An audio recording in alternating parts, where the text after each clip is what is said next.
Okay, back on the air after minor technical difficulties, but we were diving right in. So we talked about episode 1, and one of the core differences is Anakin Skywalker / Darth Vader.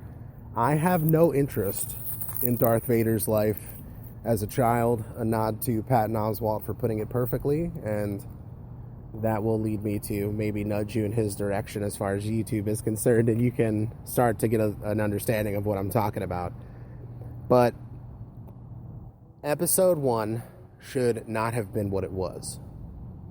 Episode 1 should have been concentrated on giving us a true picture of the vastness of the galaxy and the Galactic Republic, and give us an idea of what it stood for.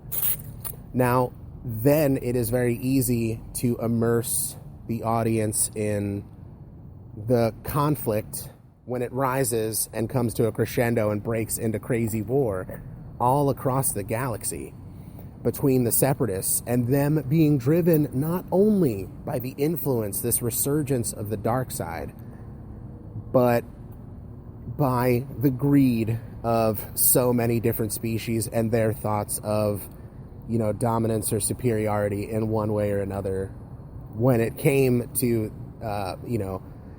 can you even call it ethnicity?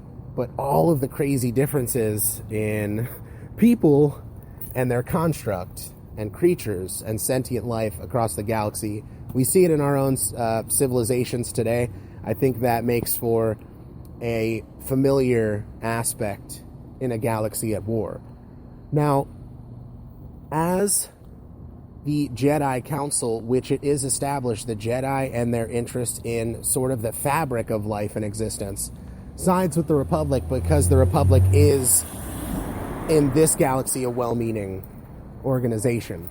And they seek to civilize and, okay, when I say civilize, like not in a snobby way, they just seek to bring knowledge, understanding, and construct to all the new species as they come about. And we don't necessarily get the roots or how the Republic came to be or how all these civilizations came to interact. Maybe we can, and maybe that can be an underlying tone for the whole story. How about that? But what happens is the war breaks out, and I think Padme Amidala definitely is one of the most outspoken personalities leading up to the outbreak of war in trying to avoid it. But it can't be avoided because those on the Separatist side have already agreed to begin droid production and preparation for war long before this happened, and that is the influence of the few dark fallen Jedi that make their way into the circle. Yes, and I say fallen Jedi, dark Jedi, as opposed to Sith, because, the Sith are a race. And I believe in the canon, dark Jedi came to the Sith and they sort of learned their ways, and they were force sensitive, so they were able to become very powerful in the ancient past. But the real Sith play a part in 6, 7, and 8 instead of 1, 2, and 3, because this is really dark Jedi, and not just Sidious, but sort of a council, which leads for more epic battles and more cool characters.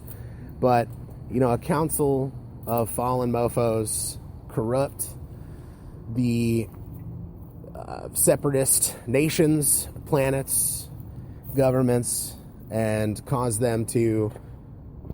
Oh, hold on. No, these aren't my kids. Never mind. Causes them to definitely declare war, and this breaks out, and really the Jedi are working. The Jedi know that they feel it in the Force that the Dark Jedi are, of a power and of an influence, that this war is going to happen. So the Jedi just sort of resign themselves to being on the part of the Republic. And the Separatists with their droid armies and flesh armies, okay, if we're going to put it that way, from across the galaxy, begin this open war with the Dark Jedi behind them in the same way. So this war does have many battlefields, and there have been whole series on the Clone Wars, but I really think that we can, over the course of 3 movies, show a wide expanse of battle across many different settings. All of these crazy different planets. I mean, don't just Order 66 me.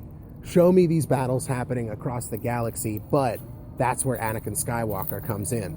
In Episode 1, not as a little kid and his sort of ominous chosen one status. We're talking about how he comes in. He is known to the Jedi Council as the chosen one.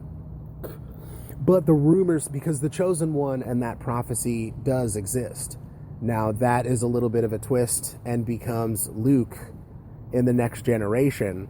But Anakin Skywalker is an extremely powerful Force user. However, he's not a little kid. During these wars, which stretch on for years, we sort of start the story proper about 2 years into the actual outbreak of war.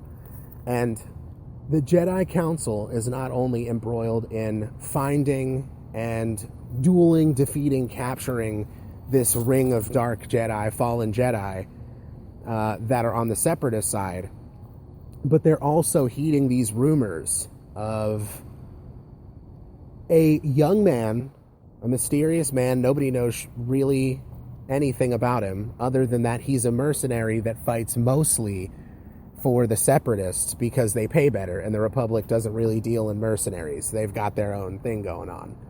But the Separatists take anybody and look for any edge, including all of these Syndicate and Underworld characters, and the Hutts, notably, that we know and love from the existing original series.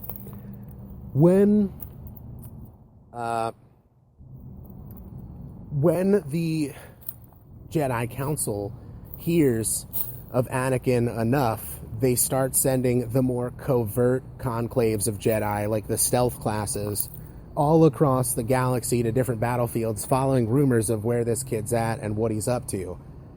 And after several attempts, the Jedi essentially end up in battle with him. And this kid's got a huge rep because he's cold-blooded and cool, right? Like, let's say, sort of a murderous Han Solo. But, you know, he's super slick, super suave. He's got incredible charisma, intelligence, and battle prowess.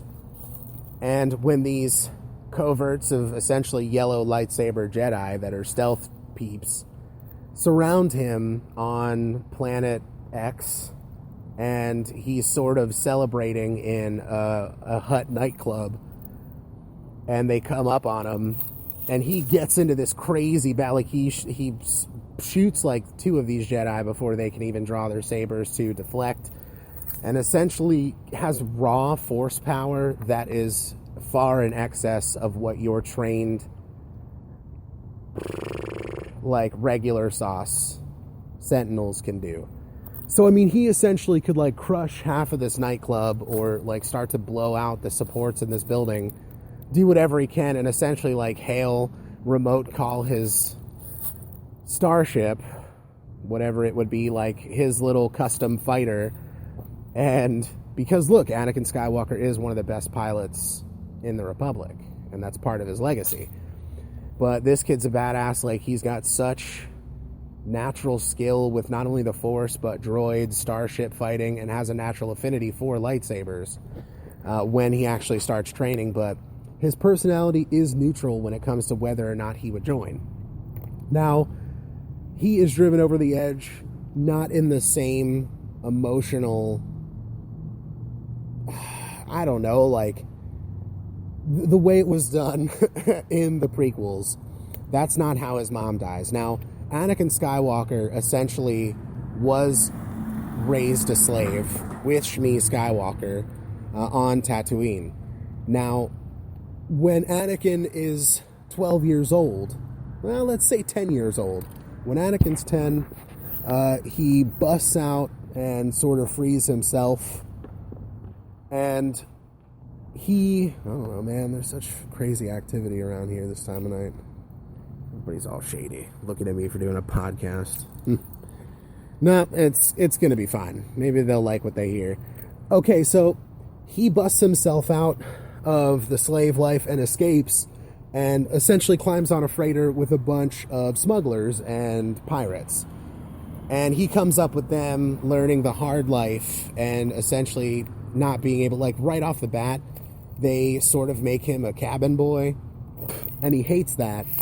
And at like 11 or 12, he's so smart and he's got such wit that he essentially absorbs everything about weaponry, about piloting, about the droids on the ship and the systems, and, you know, reading through data banks and like space internet, all this shit about, because he's been a slave. He hasn't learned anything, but he's always been super smart.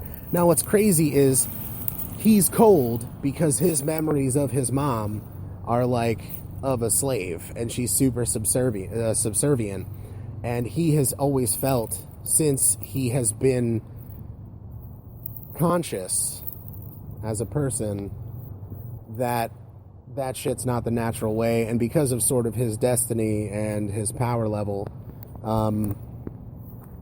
that led him to escape instead. And he is encountered by those who are sort of chasing him down in reality, and doesn't take kindly to it at first, but does. Hold on one second, please. There's a little guy on the scene. Hey, bud. Talking some Star Wars out here. What are you up to?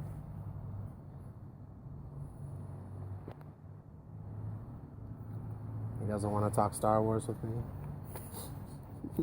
It's because he's only a few days old.